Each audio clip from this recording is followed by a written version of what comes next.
フィンランドには宿題がない。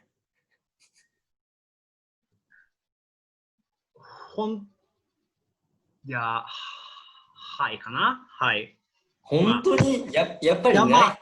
ないっていうか、なんか、これもなんか、わかる。そうだけど、そう、フィンランドにも、なんか、フィンランドの、なんていう政治家もそう言ってる政治家かな、ないわけじゃないんだけど、あるともいうレベルじゃないんでしょ。意味ではない。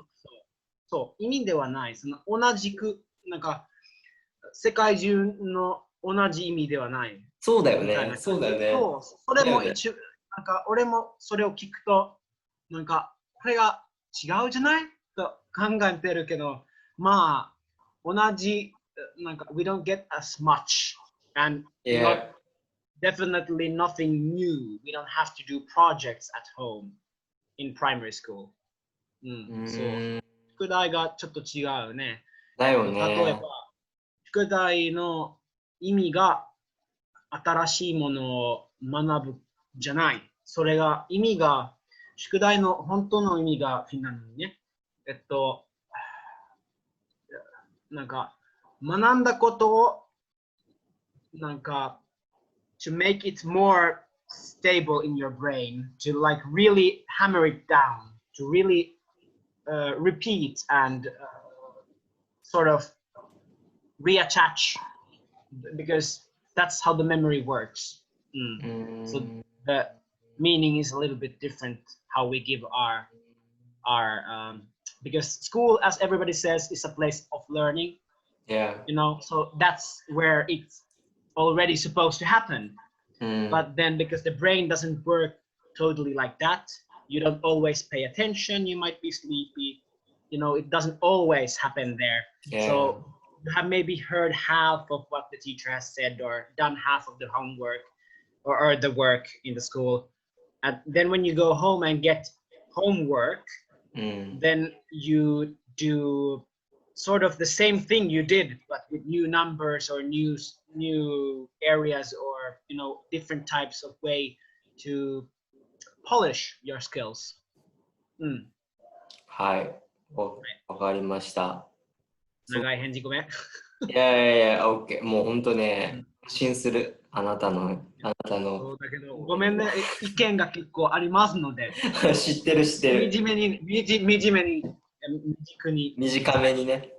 はい、そう。あと一個だけ、まあ、質問なんだけど、授業中in the classroom、授業中で子供たちがもう好きなような格好で勉強できるみたいな。学校ではい、確かに。どこでも、まあ、先生が。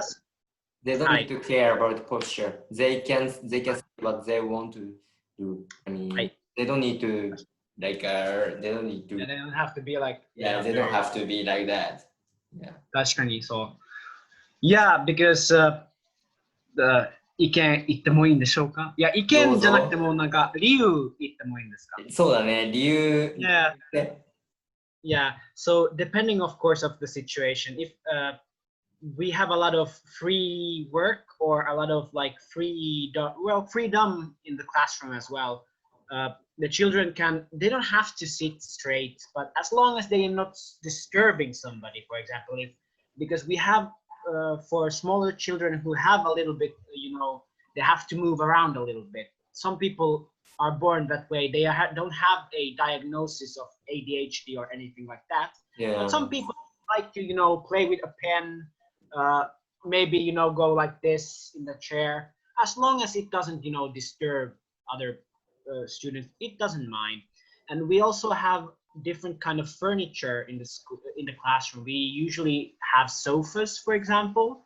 So, you know, once the teacher gives you a task or teaches you something new, then you are orientated in the classroom by the teacher. You know, sit at your place or find a place, sit there, look here, listen, or watch this. Or then you get a task. Here, go to this web page and here are your questions.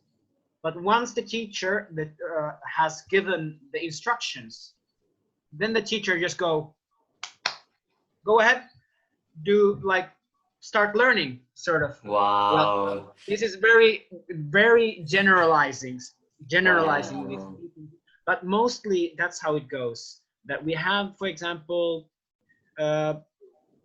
during, for example, Swedish classes, if we read a book, you don't have to sit at your own place. You can go and take the book from the library and go read on a cushion on the floor. You can go sit with your friend, as long as we, of course, come a little bit to monitor that you're not just talking with each other.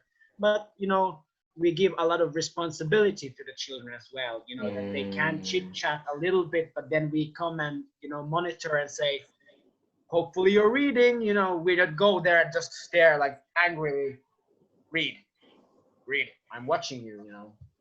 So it is kind of very freely we let our children be. But of course, if we see that it doesn't work, it looks very freedom.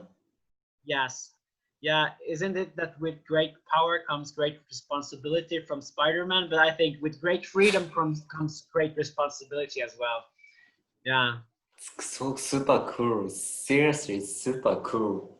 We can. Yeah, and of course. We never take same option, like a same method, same style. Also, did you know that children in Finland call their teachers by their first name? Yes. It's not Mr. or Mrs. Yes. It was big surprise. Yeah, we don't go sir or madam. Yeah. Big surprise because when I visit to like a school in Finland, the students they call teacher, hey Michael, like this. Yeah. And also the children are very spontaneous, right? Yeah, it's when very they're spontaneous. Happy, they really show it, you know. So it's not weird that a child comes and hugs you, you know. They might come and take you from your hand and like, come Robert, come, I want to show you something, and then you just go if you have time, you know. Yeah. Perfect, amazing. And it's not even weird for like even though you have your own class, right? But it's not weird for a different student from a different class to be as familiar as well. So, you know, even though you're not their teacher, they might know your name. They have seen you around the schoolyard, you know, because we have the schoolyard monitors, which, you know, always goes around who goes outside. So, you know, people feel comfortable with us. And that's what we also strive for, you know, to get that personal communication and personal connection with children. Because if we don't learn to not only to understand, but to really know the student in a very, very deep meaning as well. Well, as deep as you can go during the little conversation and little interaction we have, our job as a teacher becomes very difficult if we don't have those chances, you know, to know what motivates them, what are their hobbies or interests, because it's you know, if you think about tools we have as teachers, that's a tool. We know how to motivate, we know how to apply logic through their interests. You know, we can say, you know, why do you need mathematics? That's the usual question. Like, why do I have to learn this? Then because we know, oh, well, this kid likes to, for example, play hockey. You know, well, you need this to know the score, to count the, you know, you need mathematics to try logic. It doesn't only to count, it teaches logic. So, you know, you need logic to be able to have a good playing eye. Yes. You have to be able to read the game with the logic you learn from, for example, from mathematics, or it helps your brain to grow. So cool. It's so cool. It's realistic. Yeah. This is education. It's realistic. Yeah. And so I fear Finland education, like a Finland education school. It's not going through exam. It's for exam. It's for life. Really, we we really have this lifelong learning. It's both for children, both for adults, and both for teachers and everybody in Finland. It's lifelong learning. You never know enough. There's always something you can learn and get better at, or then something new comes up and you have to learn it, you know. Wow. The world changes. So cool. So cool. So cool. Thank you so much. Isn't there like a Japanese version of that, like lifelong learning? I think I have seen some sort of like unfortunately, Japanese education curriculum, Japanese education atmosphere and the system is for exam, honestly. Yeah, drilling, a lot of drilling. That is one. Is it 根本的な違い? Like very fundamental. 根本的な違いだね。根本的な違い。Oh, yeah. But now in this generation, many like a governor and the teachers, principals, they try to change the system, curriculum of education.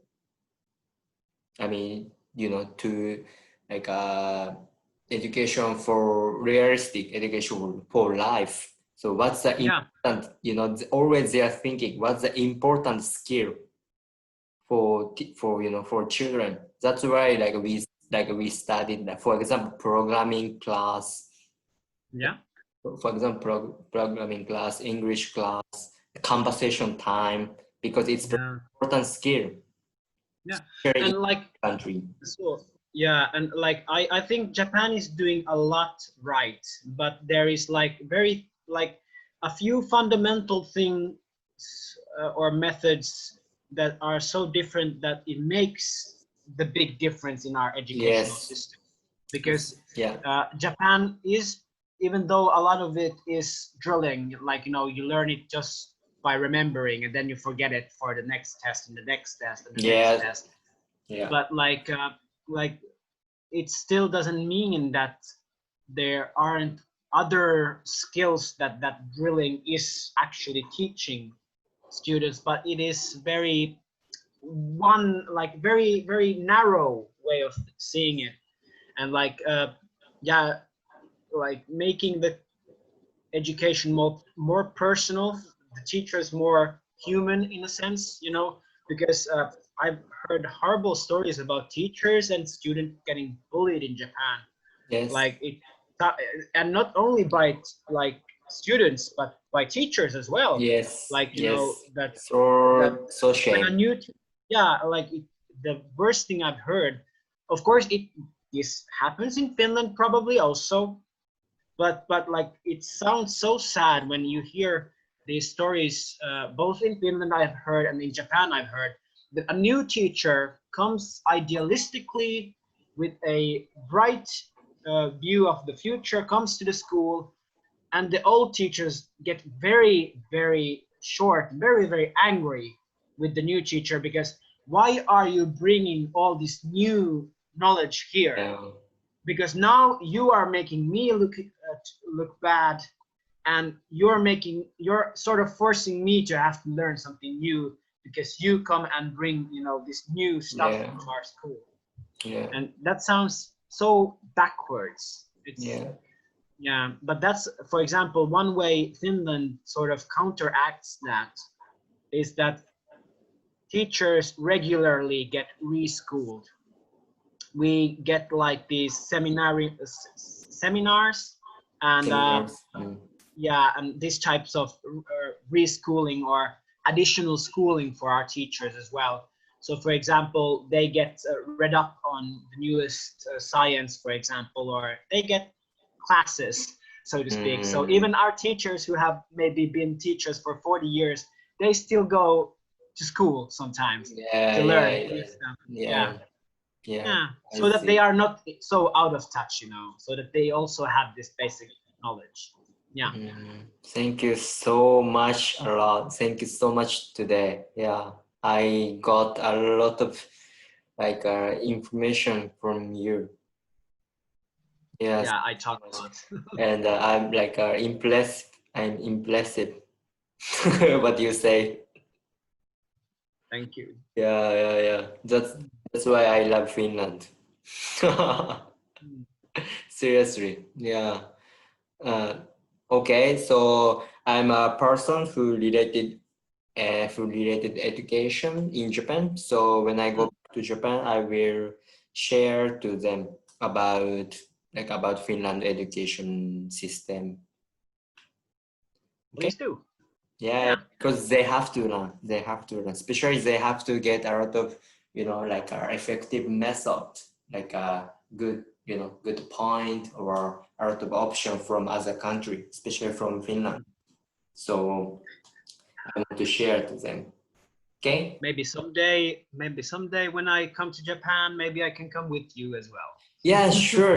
Please join my class. Please join my class. Yeah, and please talk about your country to Japanese students. Absolutely. So nice opportunity for them. Yeah. And okay, we already talked a lot, but this is more. I want to ask one more question.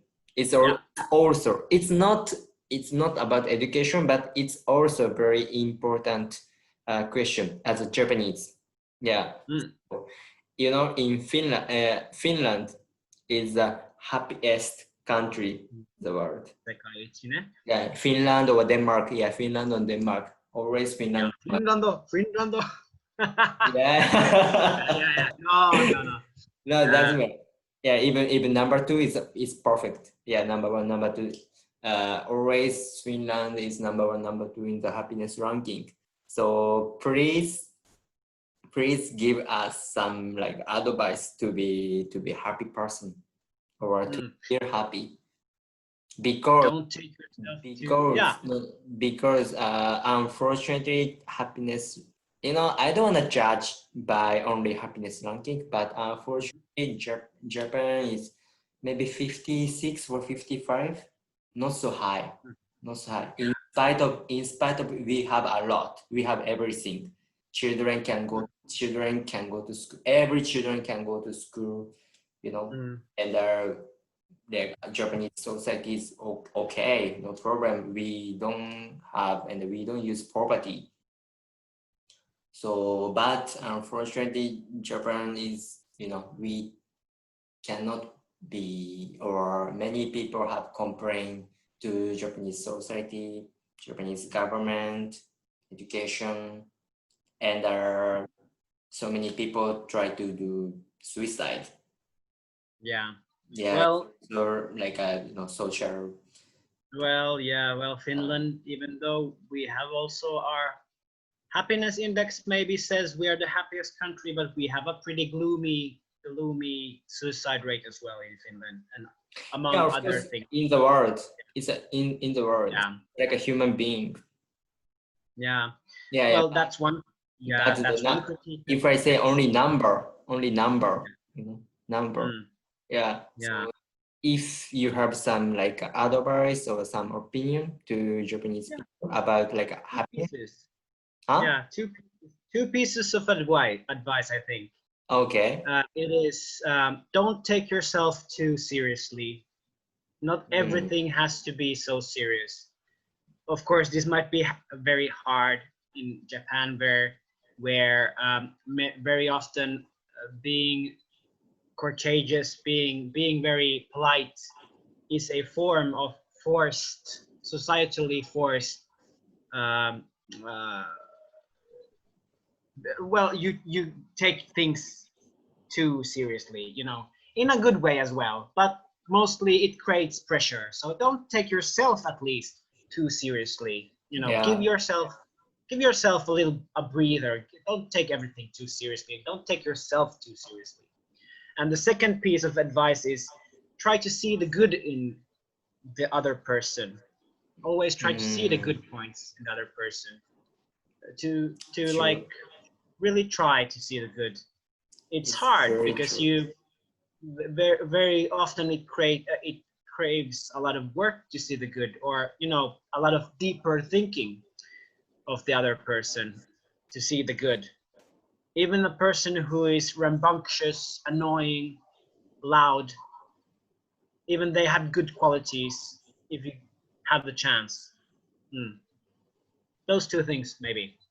Don't take yourself too seriously and try to see the good in other people. It's true. It's amazing, wonderful advice. And 皆さん聞きましたか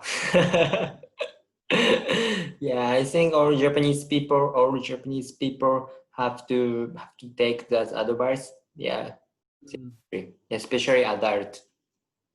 Yeah, what would be in Japanese? Don't take yourself too seriously. 自分をそんなに真面目で。そうだよね。本当にそうだよね。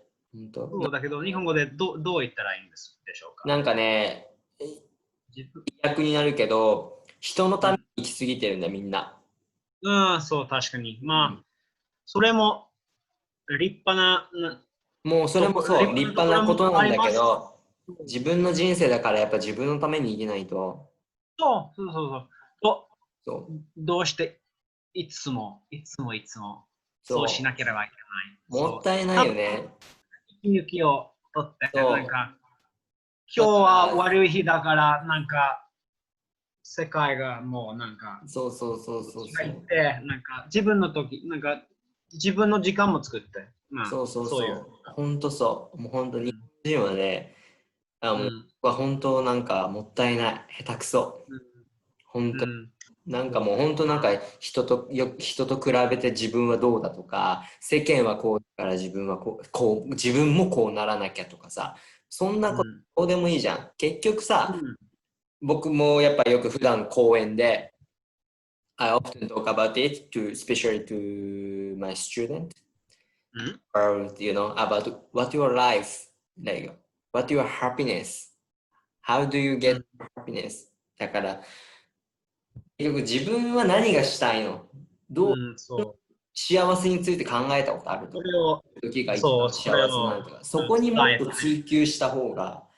こんなさ、フィンランドもそうだけど日本もこれだけ衣食住すべて整って合宿のわけじゃないしやりたいこと何でも自由に、ね、挑戦っていうこの国の中で自殺者が多いとかも超難しいことだからね正直言って建前の呪いみたいな感じそうだよね、そうだね、だからもっとこれな国でなんかもっと自由になれないとか幸せに感じれないってなんかもう僕からしたらすごくおかしな話だもんね。